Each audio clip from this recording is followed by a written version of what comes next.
क्यों? तो लिंग पुराण के अंदर और शिव महापुराण के अंदर वर्णन किया गया कि भगवान शंकर ने नंदी को वचन दिया था, सुनो नंदी। शंकर भगवान से नंदी कहता है हमारा भरण पोषण कैसे हो? शंकर भगवान कहते हैं नंदी मेरे शिवलिंग पर यदि, कई लोगों को थोड़ा ध्यान दीजिएगा, है बहुत कथा पर बहुत ध्यान देना, शिव महापुराण की कथा है, बार बार ऐसी कथा नहीं मिल सकती आपको। सुनोगे आप अपनी जगह पर, बहुत वक्ता हैं, बहुत प्रेम से बांचते हैं, पर जो कथा रसतत्व से आपको मिल जाए उसको ले लीजिए महाराज। कोई वस्तु, कोई भोजन आप बनाकर लेकर गए हो, कोई पकवान आप बनाकर लेकर गए हो, कोई फल लेकर गए हो, यदि शिवलिंग पर वो पकवान, वो मिठाई, वो फल टच हो गया तो वो खाने के योग्य नहीं रहता, वो घर पर लेकर मत आना, मंदिर में ही छोड़कर।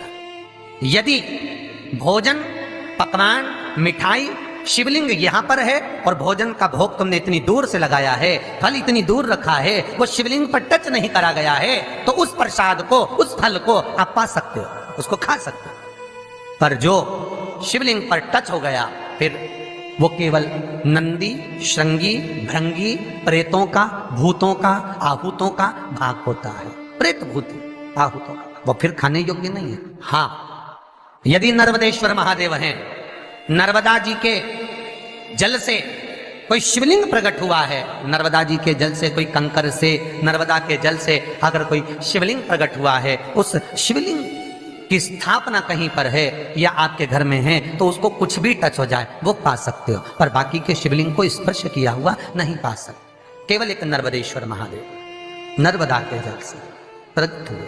कई लोग पूछते हैं ये सांप है कौन, ये सर्प है कौन, तो उसको बताओ ये भगवान शंकर के गले में जो एक सांप पड़ा हुआ है ये भगवान विष्णु है।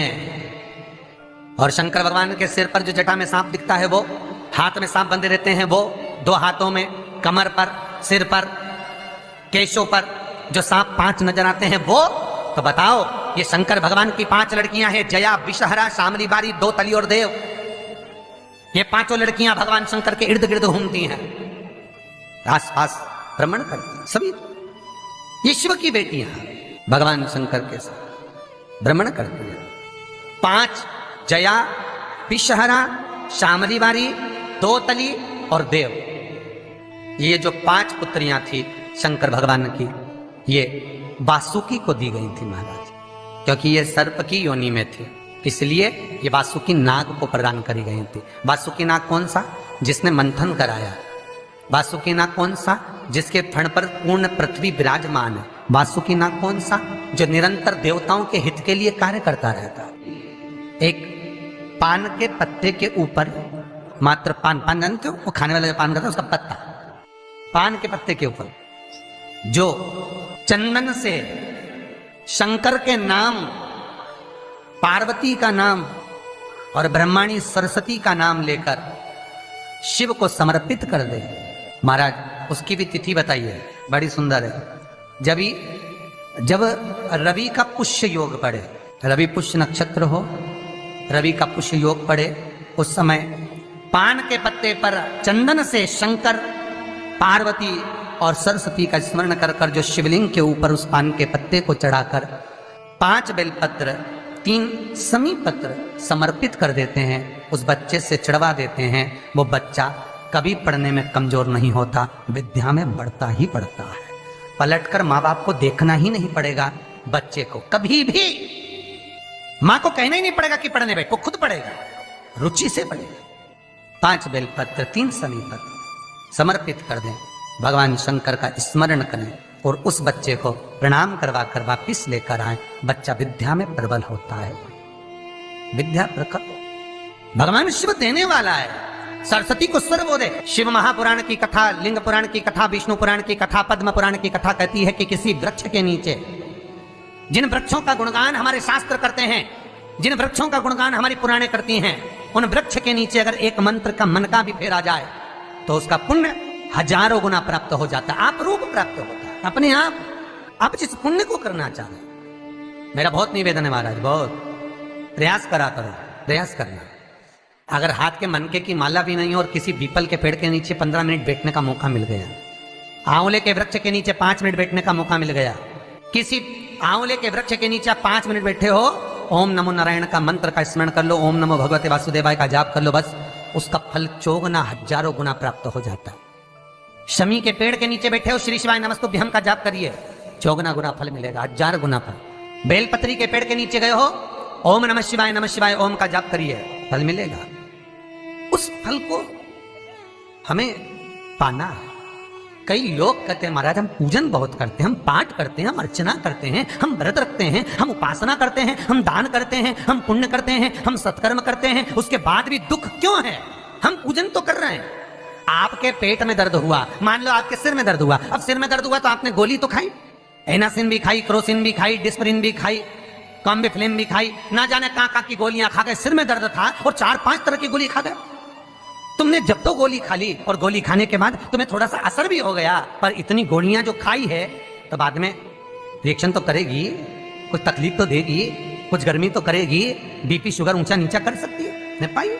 उसी तरह मंत्र, माला, पाठ, जप, अनुष्ठान फल कब देते हैं और फल कब नहीं देते, ये शिव महापुराण की उमा संहिता कह रही है। शिव महापुराण का उमा खंड, पार्वती खंड को अच्छे से पढ़िए तो उसमें बताया है, उसमें वर्णन किया है। हम पाठ करने बैठे, इतनी बड़ी पोथी लेके लोग बैठ जाते हैं, पहले राम रक्षा स्तोत्र पढ़ लिए, फिर ये पढ़ लिए, गीता जी का अध्याय पढ़ लिया, ये पढ़ लिया, ये चालीसा, दुर्गा चालीसा, शिव चालीसा, तांडव, ये वो, ये मंत्र जप लो, वो मंत्र जप लो, फिर कोई महाराज बता गया वो मंत्र जप लो, फिर कोई महाराज बता गया वो मंत्र जप लो, ये वाला देवता ला के अलमारी में रख लो। इतनी बड़ी पूजन की अलमारी, बस इतनी बड़ी, ज्यादा से ज्यादा होगी तो इतना बड़ा पूजन का घर, कमरा, उसमें इतना सारा देवता।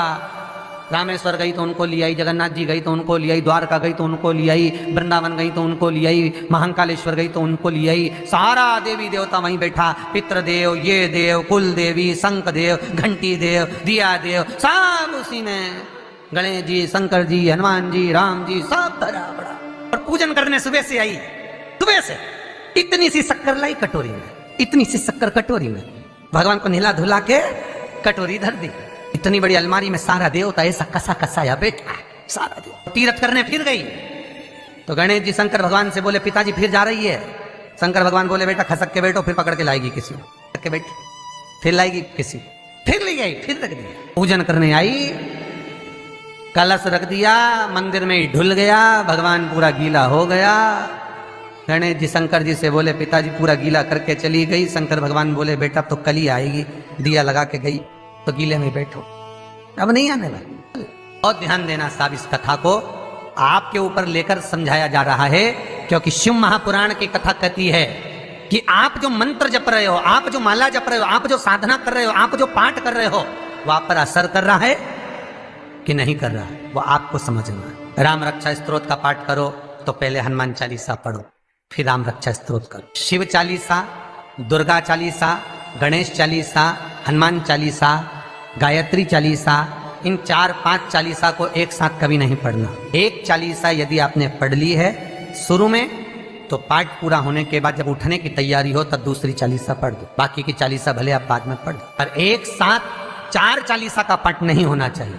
पाठ करने बैठे हो, किसी एक मंत्र की माला जप रहे हो, ओम नमः भगवते वासुदेवाय जपा, या शंकर जी का मंत्र जपा, या गुरु का मंत्र जपा, या ये मंत्र जपा, या वो मंत्र जपा, उस मंत्र को जपने में बीच में कुछ गैप होना चाहिए। एक साथ रट्टा मार पे ओम नमः भगवते, ओम नमः भगवते, श्रीमन्नारायण श्रीमन्नारायण, ओम नमः शिवाय, ओम नमः शिवाय, फिर ये जप लो वो